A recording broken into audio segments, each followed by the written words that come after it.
everybody. I hope everybody's doing well. Today we're going to continue working with basic statistics, and today's focus is going to be looking at the classroom as a whole and what we can learn about how to differentiate for our students, looking at some simple descriptive statistics. There's a variety of graphics and simple statistics that help you interpret your students' test results. We're really going to be looking at two types of measures. The first one is measures of central tendency, and measures of central tendency tell you how the data is alike. The other one is measures of variability. Measures of variability describe how the data is different. Using these calculations in combination and with their visual representations can give you a lot of information about your class's performance as a whole. So as we move forward in today's lecture, what I want to do is talk about the measures of central tendency first, and then kind of set that aside, talk about the measures of variability next, and set that aside, and then kind of combine them, just to kind of give you the heads up of what my organizational process is with this lecture.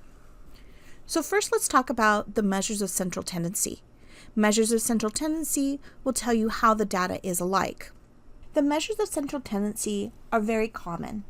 You've probably worked with them at some point in your educational career, so I just want to go over their calculation and their interpretation very briefly. The mean is the most common measure of central tendency. It is also called the average of a group of numbers. The interpretation of the mean is that if all the values together, the quantity of those values, were distributed evenly amongst the number of cases, that is the mean. An example I might use for assessment would be test scores. If all of the points that students earned during a test administration were distributed evenly amongst all the students, then that quantity would be the mean. It would tell you how much each student received if they had all received the same score. It's the number that best describes the set of data, and it is very much affected by extreme values, which we call outliers. Okay, so if you had a student that scored very high, they would pull the mean up higher, right? The mean would become greater. And in the opposite way, if you had a student that scored low on an exam, they would pull the mean down. Okay, so it's very much affected by outliers. To give you an example of the calculation for the mean, here are 5 columns, and there's 15 colored boxes. So here in column 1, we just have 1 colored box. Here in column 2, we have 3 pink boxes.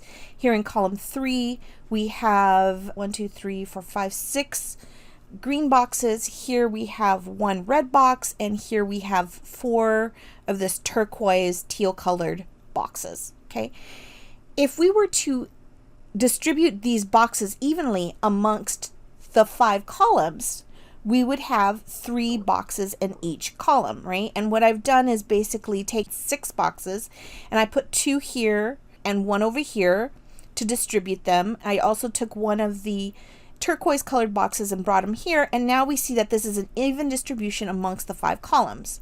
This is the same thing that's happening when you add everything all together and divide it out equally. So here I divided up the 1 purple, the 3 pink, the 6 green, the 1 red, and the 4 turquoise. Together I have 15 boxes, and if I divided them equally amongst the 5 columns, then my answer would be 3. And here we see that it's the even distribution. Okay. Here's another example for test scores, just using raw data. To find the mean, we would just add all these numbers up.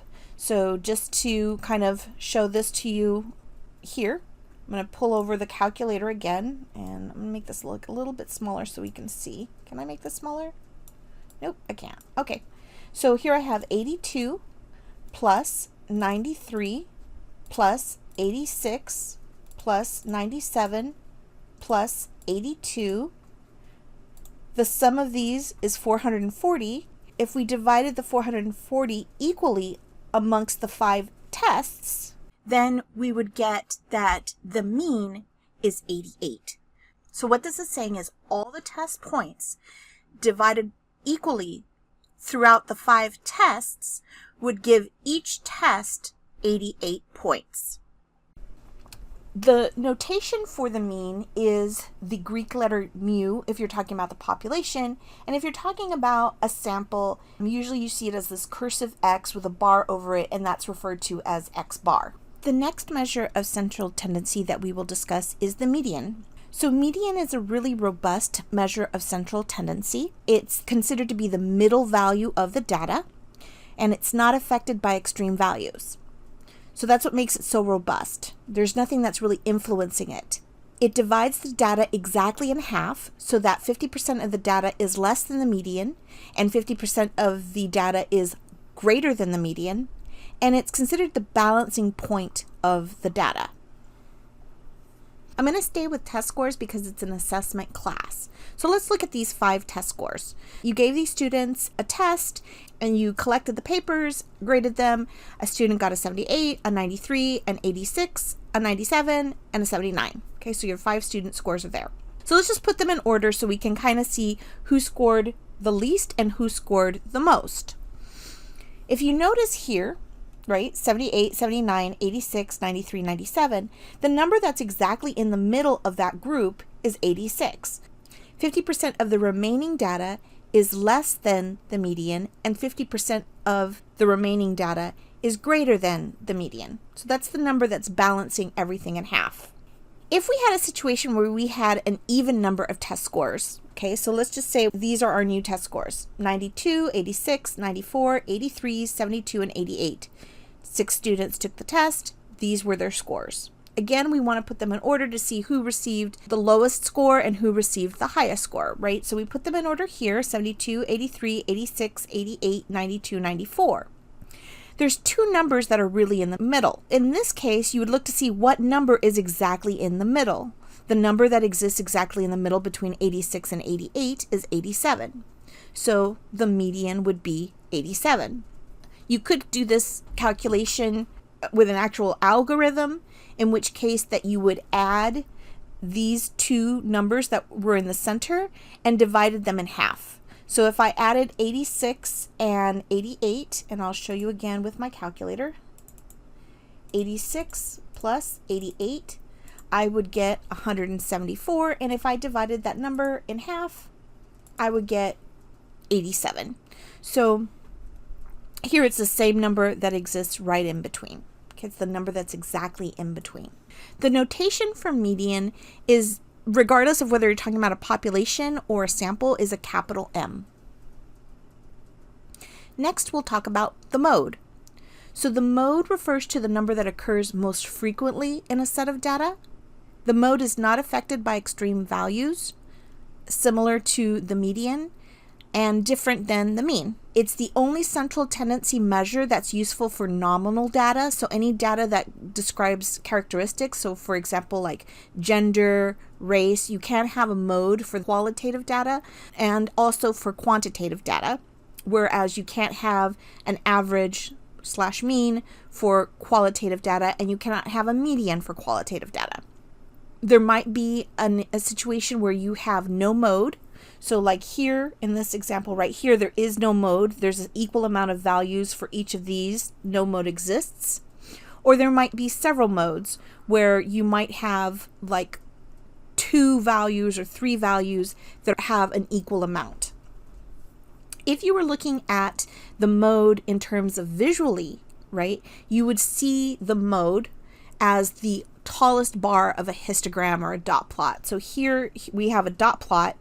This tallest group here at 9 would show you that this is the mode. It's the most frequent value, and we're used to seeing something like that. This time I opted to work with a list of temperatures. So here we have all the temperatures for a week: 77, 79, 83, 77, 83, 77, 82.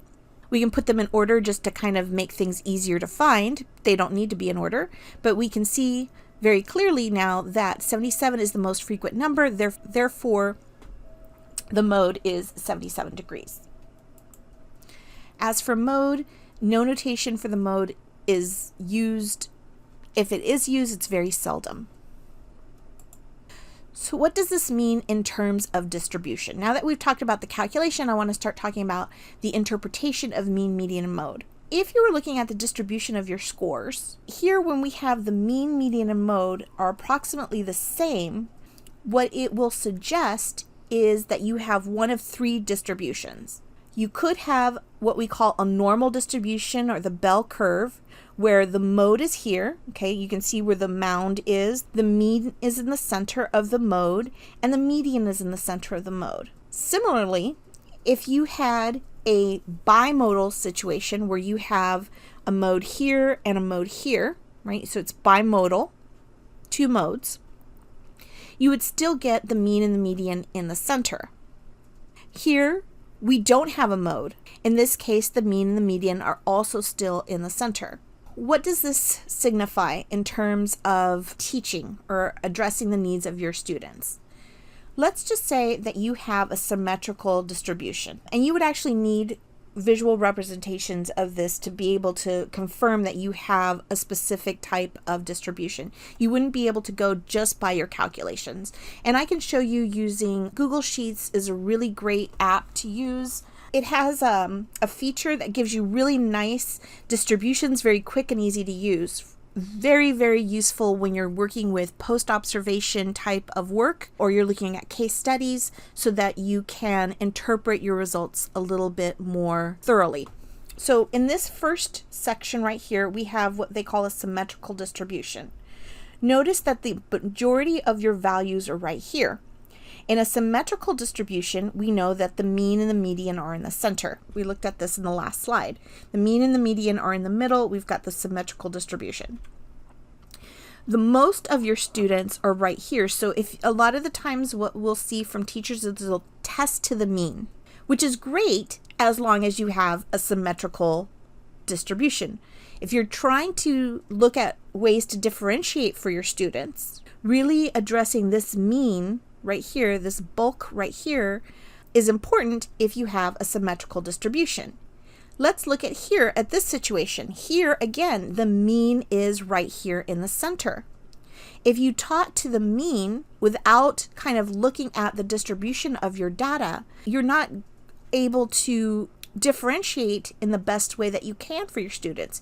There's the same amount of students that are doing poorly in the class as is doing well in the class. So if you taught to the mean, you're not really accessing very many of them. You're accessing as about a third of your students, where here you're accessing a lot more than a third, approximately 68%. We'll run into the distributions here in a second.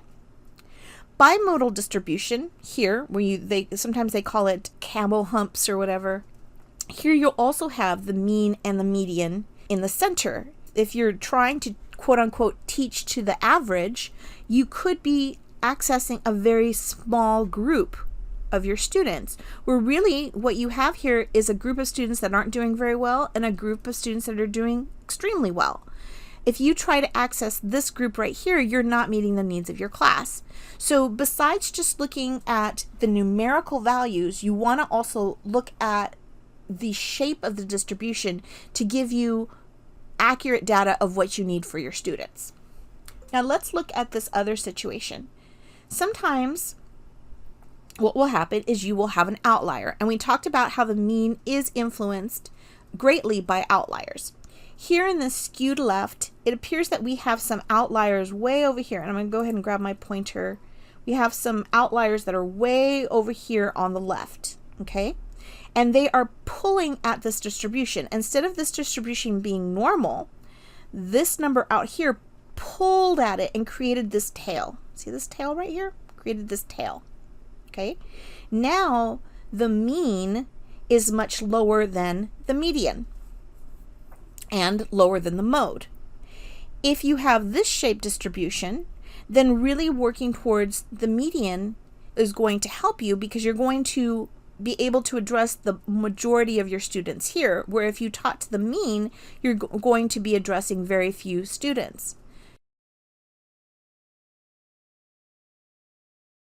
Where you have a student that scored much higher than the rest of the group. If you taught to the mean, which is somewhere in through here, you're not gaining access to the largest group of students.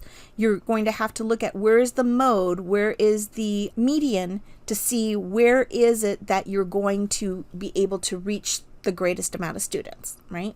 If you've got something that's skewed left or skewed right, looking at the median and the mode will let you know where the greatest number of students that you can reach for a differentiation class. How you should gauge your teaching will help you.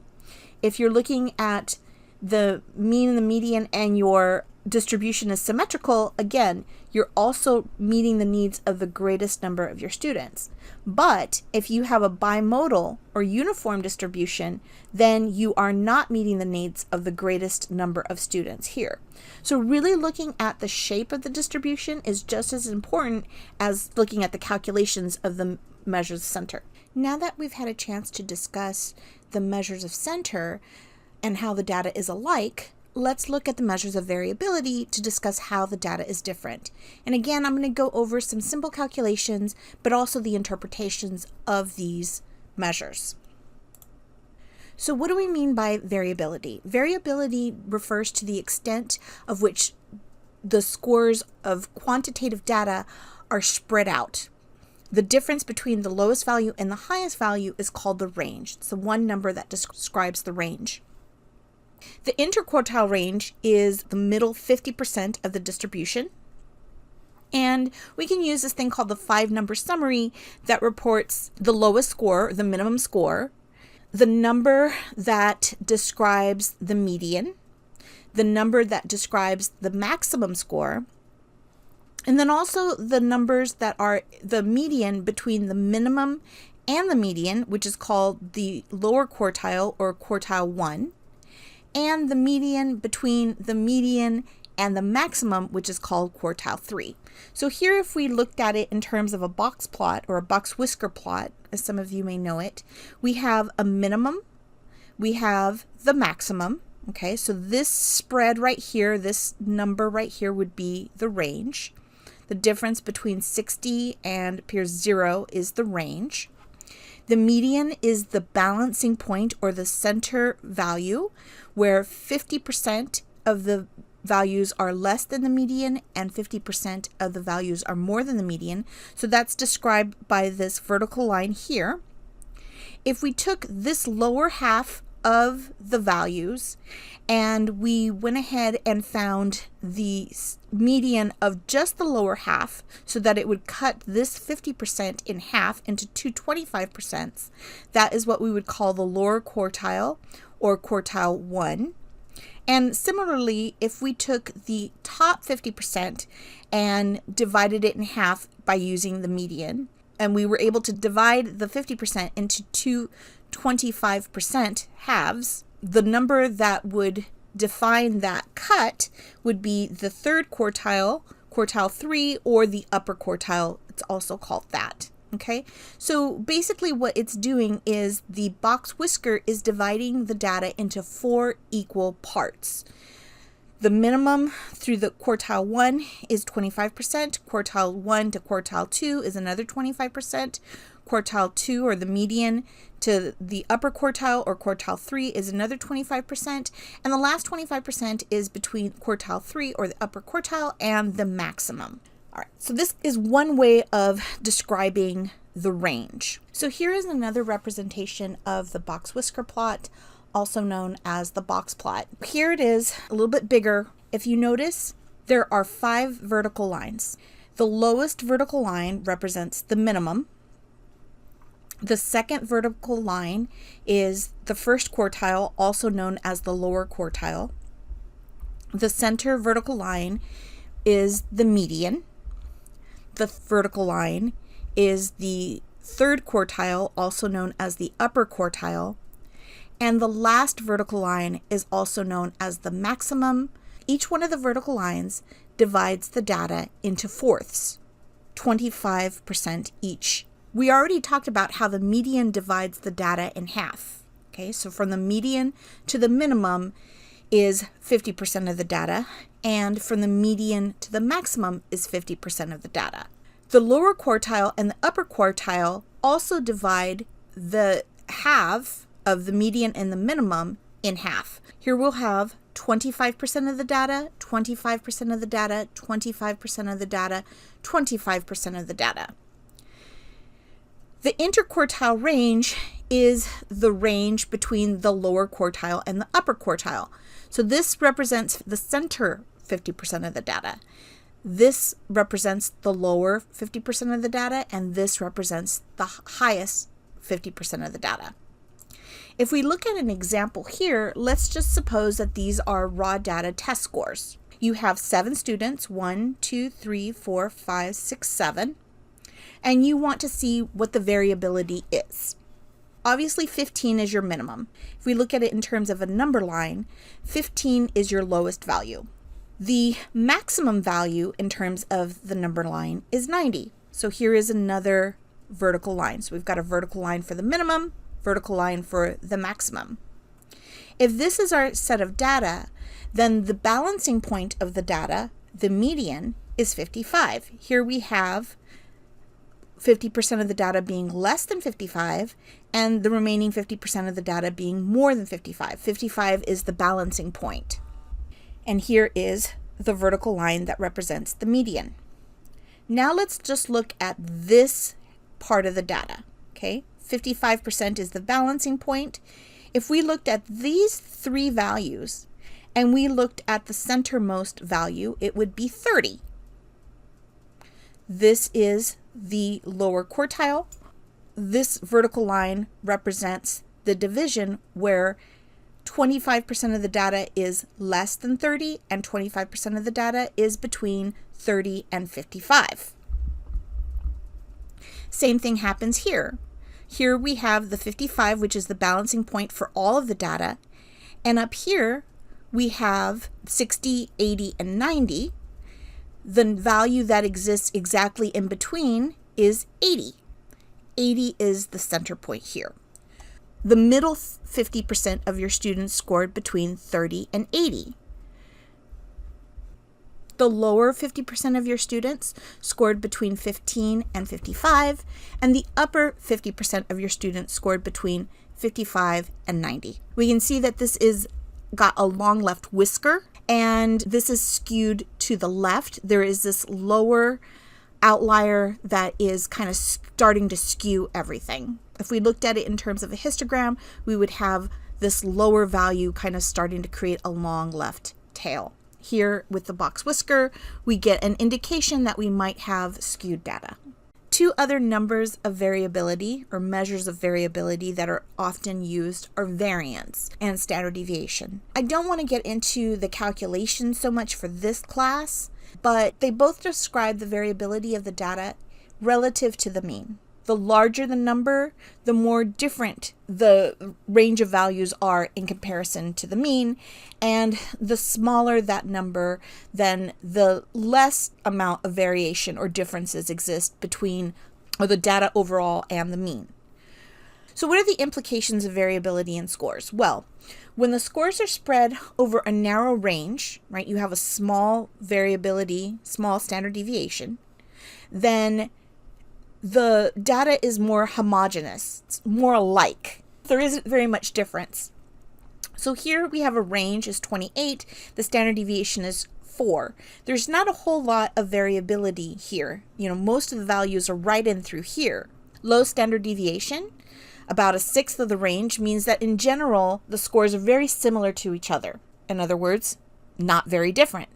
If you have a broad spread, a broad range, the variability is larger. There is a large amount of difference. There's a larger amount of difference relative to the mean. A high standard deviation, which is generally about 1/4 in the range, means that the scores really don't resemble one another strongly, and the measures of central tendency are kind of less useful, and it can make it difficult to plan for a whole instructional group. So here, these scores are much more spread out. We still have the mode is right in through here, and let me grab my pointer in through here. If you see this as sort of like a curve, you would see that the tallest part of the mode is in through here. These scores are really, really spread out. We're not getting a lot of the same thing. So let's look at a real life example, and we're going to look at the standard deviations for scores on an assessment for a first period class versus an assessment for maybe your second period class. Look to see like what happens when it's larger and how to interpret this. Let's look at the differences. All right, so here's a bunch of scores on a quiz, let's say. These are the scores for your first period class. These are your scores for your second period class. And you go ahead and use some sort of programming. And like I said, I'll go on to Google Sheets and show you in a second how you can use this pretty easily. And what do we learn? Okay, so I put that in there and I do a quick little calculation. I look at period 1, the mean is 1.39. And period 2 has the same mean. Okay, they both have the same number of students. 30 students. But let's look at the standard deviation. The standard deviation for my first period class is 0.73, where my standard deviation for my other class is 1.24. What does this mean? It means that there's more variability in my second period class than my first period class. They're completely different in terms of their needs and how well, as a group, the students understand the material. Here, this group is much more homogeneous. I might have less need to differentiate here as here. Now, I don't want it to seem like you don't always differentiate. In a perfect world, we would be able to differentiate for all of our students all the time. But if we were looking to see how we could most effectively use data to affect our teaching, looking at how we would address the needs of the first period class that is much more homogeneous versus the needs of a second period class, which is much more heterogeneous, much more different, is important to know.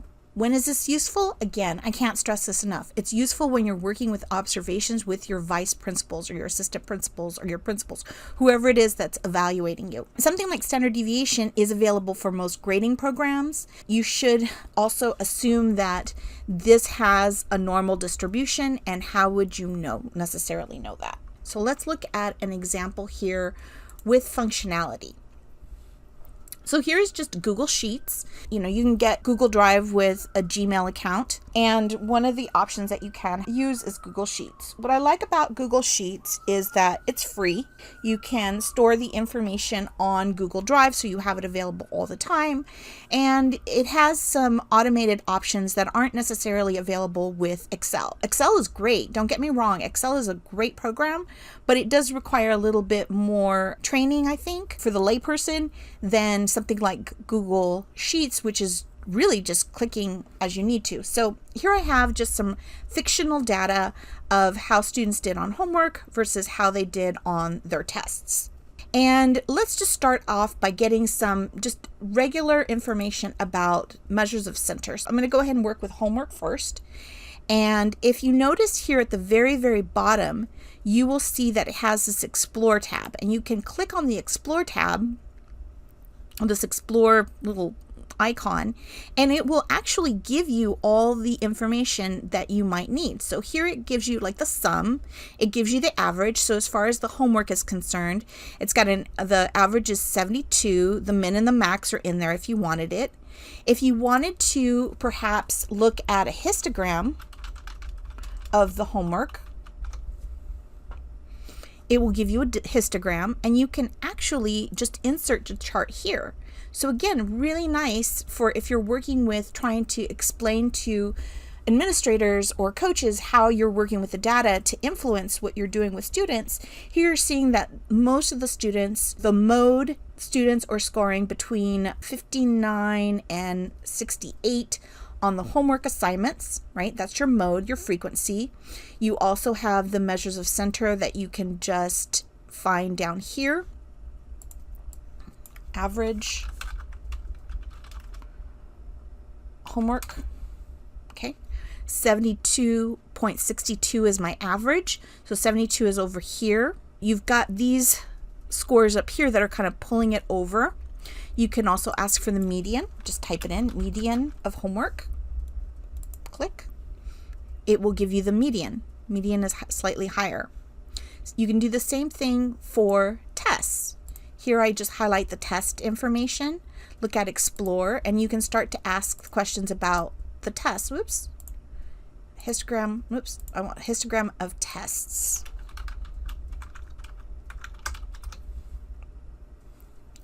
Here I have a lot more lower scores. So let's go ahead and insert this chart here. I can just move it around as I need to. Here I have a lot more students doing poorly on this exam than I do students doing well on this exam, on test exams in general, I guess. So here I can start to get information like, who are these students? Are these the same students over and over again that are not doing well? How am I going to differentiate for them? If you wanted to look to see if there is some sort of association between the two, you can also go back and just highlight both of these and type in correlation. We talked about correlation the other day. We can go ahead and do the same thing, insert the chart. You can also go into this little 3 dots right here on editing the chart. Got it. And you can actually customize it by adding things like the trend line. So here we have a very shallow trend line. There is a positive association between that. Use an equation that will explain that. You can also look for the correlation coefficient. So if I wanted to go ahead and look for the correlation coefficient between this, ask about this data, correlation coefficient between homework and tests.